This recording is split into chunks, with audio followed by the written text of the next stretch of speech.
Halo, selamat siang rekan-rekan FKIP Universitas Terbuka dimanapun Anda berada. Berjumpa kembali dengan FGD, yaitu FKIP Good Discussion. Dalam sesi kali ini kita akan berjumpa dengan dua orang mahasiswa PPG Prajabatan FKIP Universitas Terbuka ya. Di sini ada, sebelum itu nanti mungkin kita akan berkenalan dengan dua orang yang cantik-cantik ini di sini. Untuk hari ini akan dibersamai dengan saya, Suci Nurhayati. Mungkin teman-teman bisa perkenalan dulu dengan teman-teman yang ada di sana. Perkenalkan, nama saya Fitriani Setiawan. Saya mahasiswa PPG Prajabatan Universitas Terbuka semester 1. Nama saya Nuraini Purita Brani, mahasiswa PPG Prajabatan semester 1 juga. Baik, ada Mbak Nuraini dengan Mbak Fitriani, itu panggilannya ya? Ya. Oke, mahasiswa Prajabatan untuk UT daerah? Bogor. Baik, jadi teman-teman kita itu ada 4 daerah. Di sini kebetulan teman-teman yang cantik ini yang di sini hadir adalah dari UT Bogor. Ada juga teman-teman kita yang ada di sana, yaitu mahasiswa di UT Majene. Kemudian ada UT mana lagi, Mbak? Ada UT Serang. Betul, ada UT Serang. Kemudian ada UT mana lagi, Mbak? Satu lagi. UT Bandung. Iya, betul. Nah, hari ini kita bertemu dengan dua orang mahasiswa Prajabatan dari UT Bogor. Oke, Mbak Nuraini dengan Mbak Fitriani. Nah, sekarang kan sedang menjalani proses pembelajaran ya, semester 1 belum selesai. Jadi teman-teman di sana, jadi program PPG Prajabatan ini ditempuh dalam 2 semester ya. Nah, sekarang Mbak Nuraini dengan Mbak Fitriani ini berada di semester 1. Mungkin sekarang sudah melewati masa UTS ya? Betul. Ya, baik. Jadi kurang lebih selama ini sudah menjalani nih bagaimana sih proses pembelajaran di PPG begitu ya. Awalnya tuh gimana sih Mbak? Kenapa pengen atau awalnya tuh kenapa sih alasannya gitu pengen ngambil program PPG? Mbak siapa dulu? Mbak Nuraini dulu deh. Kebetulan saya memang udah tahu program PPG Prajabatan ini dari dosen saya. Nah, tapi awalnya saya tuh kayak, ngapain sih ikut PPG gitu kan? Karena habis lulus tuh kayak gak mau kuliah lagi. Nah, waktu itu ayah saya nyuruh saya, Kak ini ikut program PPG Prajabatan aja gitu. Nah, karena emang saya sudah tahu pada awalnya, akhirnya saya coba cari PPG Prajabatan itu apa sih, keuntungannya apa, manfaatnya. Ternyata pas saya lihat-lihat, ternyata bagus juga ya buat nanti jenjang karir ke depan. Akhirnya saya memutuskan buat ikut PPG Prajabatan. Jadi awalnya saya memang nggak niat, tapi setelah melihat kayak dari feedback dari teman-teman yang saya ikut PPG, ternyata membuka hati saya biar membuat kayak ikut PPG aja deh sekarang gitu. Jadi kayak tertarik ikut PPG gitu. Oke, jadi udah ada pengalaman kan? Apa sih sebetulnya kenapa sih PPG itu penting buat Mbak Nuraini ya? Betul. Oke, kalau buat Mbak Fitriani gimana nih awalnya Mbak? Kenapa ambil PPG? Awalnya karena emang saya alhamdulillah kebetulan lulusnya tahun 2023 ya. 2023. Ya, 2023 akhir. Saya belum tahu PPG itu apa sebelumnya karena dari awal setelah lulus tuh masih bingung nih antara mau lanjut S2 apa langsung ngajar. Nah, terus saya belum tahu apa itu PPG dan apa manfaatnya, apa jenjang karir kedepannya itu seperti apa, nggak tahu. Kebetulan saya diajak oleh teman saya, ayo ikut PPG katanya. Pokoknya daftarnya hari H PPG itu hari H terakhir pendaftaran tuh saya daftar. Saya baru searching gitu, lihat di internet apa sih PPG itu seperti apa. Kelebihannya seperti apa nanti yang akan saya dapatkan setelah mengikuti PPG. Ternyata setelah diikuti prosesnya, alhamdulillah keterima sampai akhirnya sekarang jadi mahasiswa. Alhamdulillah sih ternyata seru juga gitu ternyata pas dilihat-lihat juga penunjangnya sangat luar biasa gitu untuk kedepannya sebagai guru nanti. Gitu. Jadi dari awalnya diajak sama teman, temannya dapat berkah nih ya, karena jadi buka jalan buat Fitriani. Iya, oke, berarti fresh graduate banget kan, 2000 kemudian masuk PPG tahun 2024. Ya. Baik, jadi teman-teman, program PPG ini kan ada 2 ya, ada PPG dalam jabatan, ada PPG Prajabatan. Nah, kebetulan mbak-mbak yang cantik ini adalah PPG Prajabatan, di mana peruntukannya PPG Prajabatan ini adalah untuk lulusan S1 dan D4 mungkin ya, dalam bidang pendidikan maupun yang non pendidikan. kemudian yang belum mengajar ya, yang belum mengajar ataupun belum mendapatkan NUPTK. Nah, teman-teman ini adalah salah satu contohnya, mereka menggunakan jalur PPG Prajabatan. Begitu ya teman-teman ya? Iya. Oke, nah dari awalnya dipacu oleh orang tua, kemudian dari teman gitu. Nah, jadi sekarang udah mendapatkan benefitnya kan? Oh, atau nggak membuka pikiran teman-teman nih. Jadi ternyata PPG itu penting loh gitu dalam jenjang karir menjadi seorang guru. Benar. Apalagi kan ini untuk membentuk menjadi calon guru profesional di masa depan, gitu ya teman-teman. Nah, mungkin nanti bisa bagikan ke teman-teman nih, gimana sih caranya sehingga bisa menjadi mahasiswa PPG? Ada nggak alur-alur yang harus ditempuh sehingga teman-teman bisa sampai di tahap ini? Mungkin bisa berbagi dengan teman-teman yang ada di sana. Boleh siapa dari aku dulu? Boleh, silakan. Mbak Fitriani duluan boleh. Alur yang diikutin ya sampai menjadi mahasiswa PPG. Mbak Fitriani ini kan lulusan PGSD ya? Kebetulan PGSD. S1 PGSD, Saya kemudian PGSD. sekarang menjadi mahasiswa PPG Prajabatan bidang PGSD juga. iya. Oke, gimana Mbak Fitriani? Awalnya kan dari kita mulai daftar, terus setelah itu membuat esai. Setelah membuat esai kan nanti kalau misalkan kita lulus ke tahap selanjutnya kita mengikuti tes substantif. Setelah kita mengikuti tes substantif, nah kita diberi waktu berapa minggu gitu untuk mendapatkan kelulusannya, bisa lanjut ke tahap selanjutnya atau tidak gitu. Nah, setelah lulus di tes substantif, nanti ada jadwal wawancara. Nah, kita mengikuti jadwal wawancara bersama 2 asesor. Nah, setelah itu baru ditentukan kita mau ditempatkan di LPTK mana. Oke, baik. Berarti saya lihat ini ada 3 tahap gitu ya? Iya, 3 tahap. Pertama harus menulis esai dulu. Apa sih yang ada di esai itu sih, Mbak?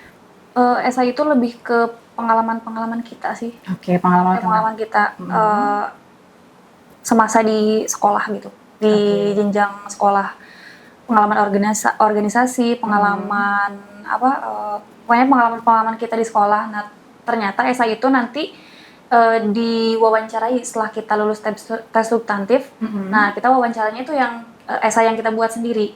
Oke, baik. Berarti pasti jawabannya antara satu dengan yang lainnya untuk esai beda-beda ya? Beda-beda. Oke, ya itu yang harus diperhatikan ya. Iya. Kemudian yang kedua tadi ada tes substantif. Itu isinya apa sih, Mbak? Kalau untuk tes substantif itu isinya tes literasi, ada literasi, ada numerasi, sama satu lagi itu apa ya? Soal tentang PGSD. Iya, tentang PGSD sesuai itu, dengan ya. bidangnya Iya, gitu ya. betul. Jadi kalau misalnya PGSD, kalau misalnya PG PAUD, dan bidang lainnya gitu ya. Kayak gitu kah? Iya, gitu. Oke. Gitu ya. Terasa sih. Oke, baik. Tadi untuk dari esai ke apa tadi ya? Tes substantif. Ya, itu ada waktu. Ada waktunya. Ada waktunya. Jadi kita bisa mempersiapkan diri juga untuk untuk latihan soal nanti untuk mengikuti tes substantifnya, karena lumayan itu ada sampai 300 soal. Wah, lumayan banyak. 300 Lumayan soal. banyak. Iya. Dalam waktu berapa jam tuh? Dalam waktu kurang lebih 2 jam setengah kalau nggak salah. Iya, Itu 2 jam objektif 30 berarti menit. ya? Iya. Soal objektif. Oke, baik. Nah, berarti kelulusan itu ditentukan setelah selesai wawancara. Setelah selesai wawancara. Jadi itu bertahap ya. Tahap pertama tadi untuk yang esai dulu, kemudian habis itu tes substantif, kemudian dikasih jeda waktu lagi sampai di wawancara. Oke, setelah final wawancara baru nanti ada hasil akhir dari teman-teman ya, apakah dinyatakan lulus atau tidak. Nah, setelah dinyatakan lulus atau tidak, baru nanti akan dipilih LPTK. Oke, jadi LPTK mana yang akan ditunjuk bagi teman-teman untuk proses belajarnya ya. Oke, baik. Mbak Nuraini mau menambahkan? Mungkin kalau misalnya waktu saya pendaftar kan, saya awalnya tuh dari jurusan pendidikan bahasa Inggris. Oke, ada case khusus ya teman-teman ya. Apa nih case-nya?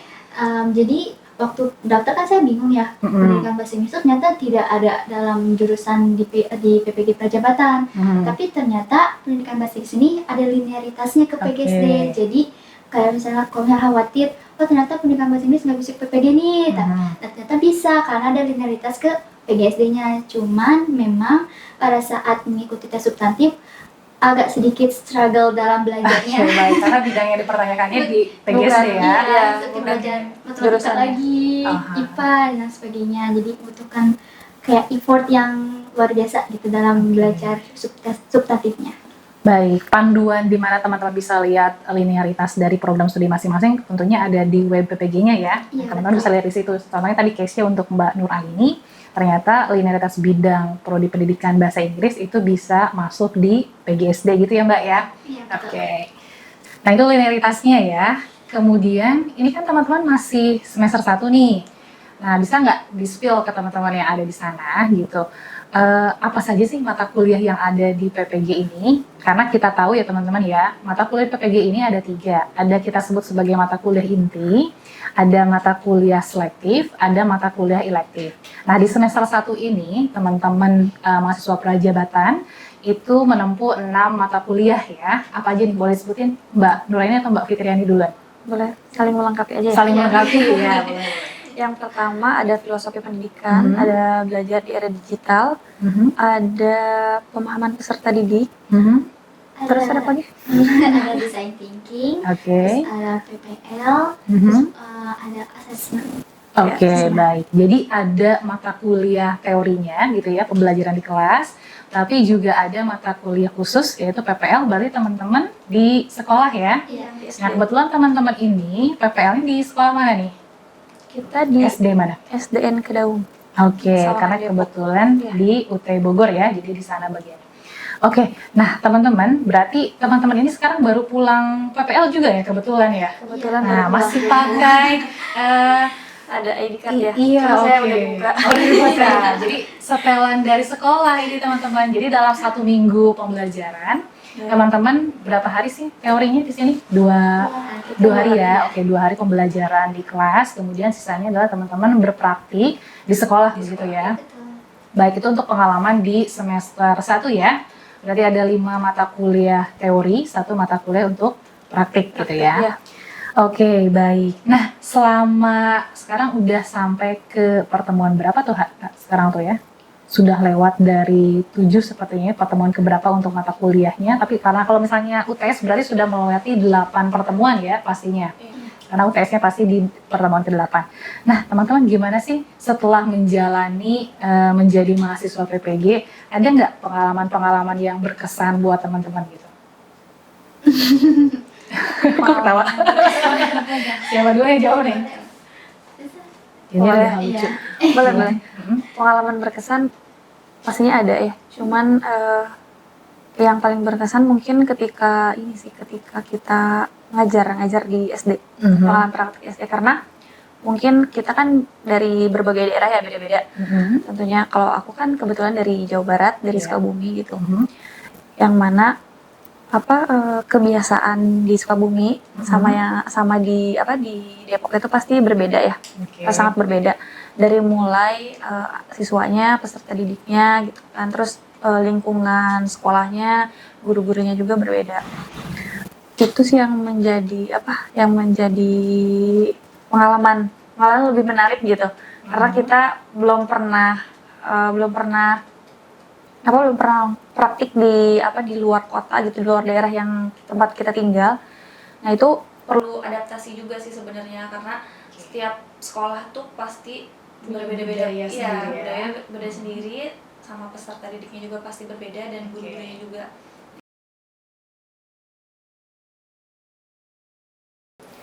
Oke, baik teman-teman, itu adalah hasil bincang-bincang kita dengan Mbak Nur Aini dengan Mbak Fitriani yang sudah hadir bersama kita pada FKIP Good Discussion untuk sesi ini.